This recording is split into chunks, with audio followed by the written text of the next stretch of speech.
Lalagyan ng asin para mawala yung pait.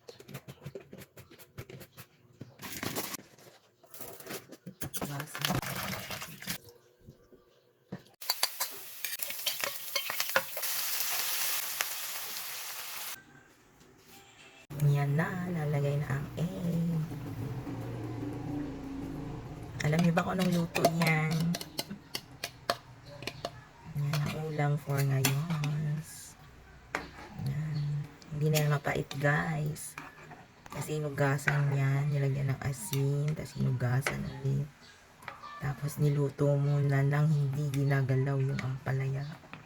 Ginagalaw means yung hinahalo-halo. So ngayon lang siya hahaluin pagluto na. Tapos yan, meron na siyang itlog. Yan ang ating ulam for ngayon's lunch. Yan. Yan din natin siya ng yan. Ng magic sarap. Para mag-magic at maging masarap lalo. Magic sarap. Yan. Yan. Tayo na lang makulo at maluto. Tapos ready na. Lunch na. Bye.